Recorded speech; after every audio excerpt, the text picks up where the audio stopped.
I'm gonna blow your mind, hold you close, so close, squeeze you tight. Collisions when we drive around corners.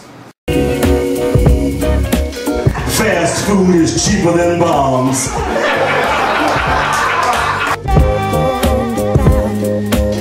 In the New York Times, that's still 1 in 5 people who like the woman. And I think, I don't know, man. I don't know.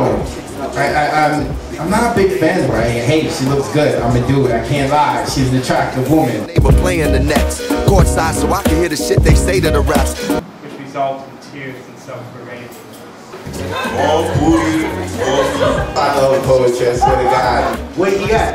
Answer? I don't know. It really makes my day because you take interest in what I say. Further away from you in this direction. Dreams are stitched together in indigo midnight scenes. Orange badass. Tight as a drum.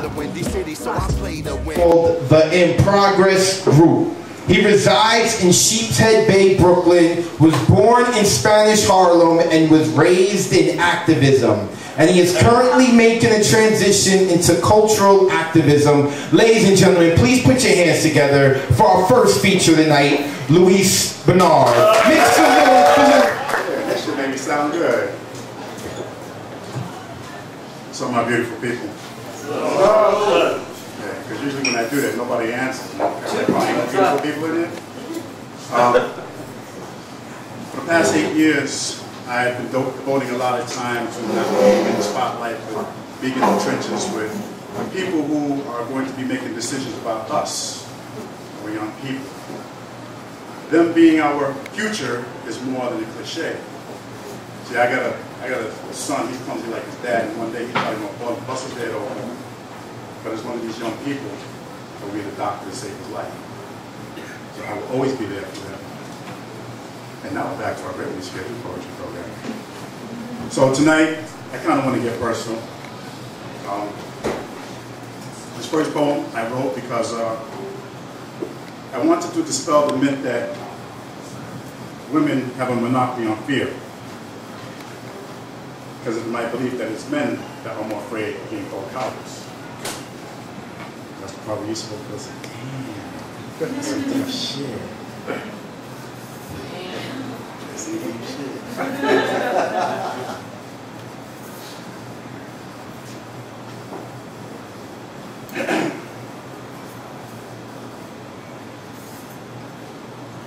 Ever since the first time she said hello, I never really thought that she would leave without saying goodbye. Logic is illogical. And for those of you whose advice to me is to forget, then forget you. Because you see, that tells me that you'll never begin to understand the way that I used to soak her cocoa brown skin in my mouth, and it was her mind that was the cigarette after. Sweet swept away sensations of the syrup of sins that was satisfying to the soul and satisfying to the touch. Creating future testimonial archive that will be cataloged somewhere between Ashford and Simpson and Gangster Guardian Angels, who guide me through this minefield of life by outfitting me with a defective emotion-proof vest, whose only flaw is that it covers every single area of the body except the heart, and it's this that makes me imperfect, which makes me perfect for God, so I know that I had to be perfect for her. But yet, somehow we are still as familiar as strangers in the waiting room. Unable to sort out the blame because it did not go with your shoes, and you still have not forgiven me for the night that I cried in between your thighs as I made you call out your own name because you had not yet conquered your fear of devotion. And to date, as far as I know, my only unfavorable deal was that I put her on a pedestal. I believed that she could snag wild, mango flavored shooting chocolate stars in between her toes, drink water from the sun, as I didn't watch her wipe her mouth with my inability to walk away from her because it was fashioned from the same sins that makes married men not come home to their wives on a Saturday night. Leaving me to recall the first time that our lips gridlocked and our tongues jostled in, how it transformed me back to the horizon of the beginning of never. Convincing me that this feeling that we share would last as long as the life expectancy of sand. Because sand, as you know, is significant of time, but yet it cannot be tracked like the inner rings of trees that yield the sap of hope, for which we greedily cup our hands, we hold on to these dreams, and how funny it is the one that we need in our lives, are the ones that we always let slip through these very same fingers. Y'all still with me? Oh yeah. We do, kid. With kisses from her that would make the taste of poverty bearable. I camouflaged this wounded heart into poetry and love songs that I would simply save for my son so that he will understand the lesson that old fools are once young fools.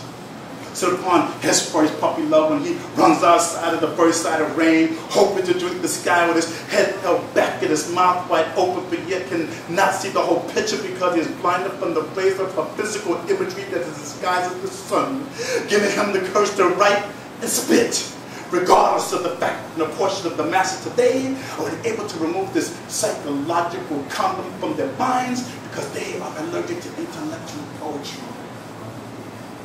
Googling a mausoleum of memories that will bring to mind the moment of cerebral masturbation.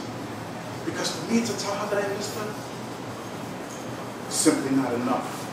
But it had to be enough, because I was condemned to desire, to embrace her, but the same aching intensity of a man who possesses no arms, but yet maintains the dexterity to draw the lines. He then etches hieroglyphic scriptures onto the edge of his tongue, causing remnant visions of her to be burned onto the inside of his eyelids, where she shall remain there until 14 days after they receive the victory code. Because then it was God, it was she, it was God all the time. So it's here and now, at the corner of my crossroads, that my manhood now has a due perception, because it's here and now that I finally understand what it's like to die from a kiss. Peace.